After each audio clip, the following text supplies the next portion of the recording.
De politie onderzoekt een aanrijding die gisteren plaatsvond in de Kaya Chikucha. Een automobilist reed daar tegen een fietser aan. De man moest naar het ziekenhuis worden gebracht en is ernstig gewond.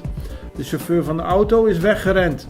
Volgens sommige mensen in de wijk gaat het om 2 familieleden die problemen hebben over geld.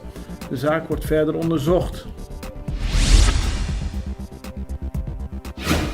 Er is een mediastilte afgekondigd tussen de partijen MFK en PNP. Maandagavond lieten de kopstukken van de MFK tijdens een vergadering bij Lam Yeng weten dat ze het niet eens zijn met de wijze waarop 2 parlementariërs van de PNP, Sheldrio Sepa en Kwendol Marcelina, hun werk uitvoeren. Ze varen te veel een eigen koers zonder zich gelegen te laten aan de coalitie, zo stelt de MFK. Gisteren vond een overleg plaats tussen de top van de 2 partijen. Daarbij is afgesproken dat er voorlopig niet met de media wordt gesproken over het probleem. Na Colectra, nós toma tempo para servir ora com mais de comunibo.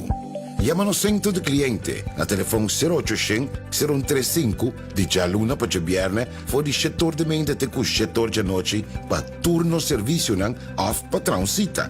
Se você traz cita para Sabra, também por hora. Por escolher para trabalhar, riba aqualectra.com e aproveitar a mesura, põe o documento na cerca para a visita cerca nós vai mais fácil. Sim, Aqualectra, seu centro de cliente, está claro para servir na momento que você come a bo.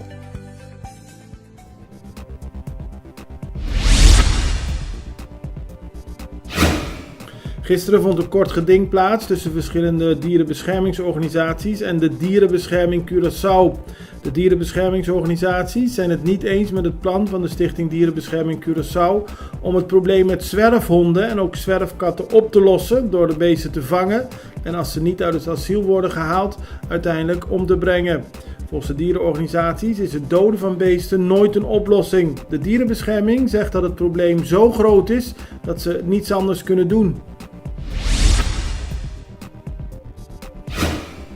Het Hof heeft gisteren in hoger beroep de vordering van het Adventziekenhuis tegen het land Curaçao afgewezen. De tarieven die het Adventziekenhuis voor zorg aan SVB-patiënten in rekening mag brengen zijn sinds 2001 niet aangepast aan de stijging van de kosten. Volgens het gerecht moest de overheid daardoor de tarieven verhogen. Het Hof kwam gisteren tot een andere beslissing. Het Hof wijst de vordering van het Adventziekenhuis af en stelt dat de tarieven niet verhoogd hoeven worden.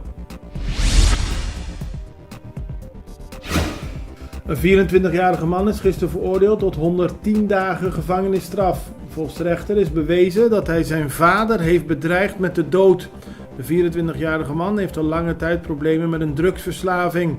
Ruzie hierover met zijn vader liep verschillende keren uit de hand.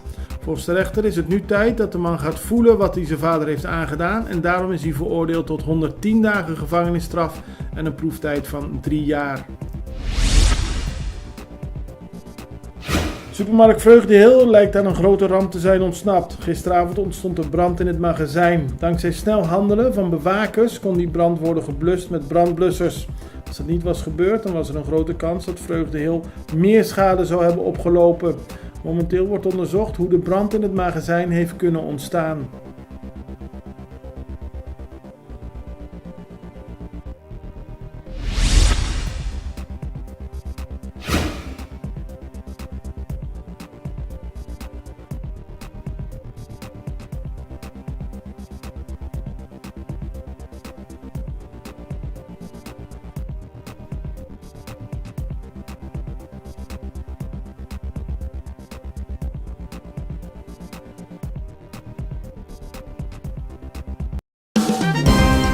Het belangrijkste nieuws uit Curaçao in het Nederland. Access Journaal, vers van de pers.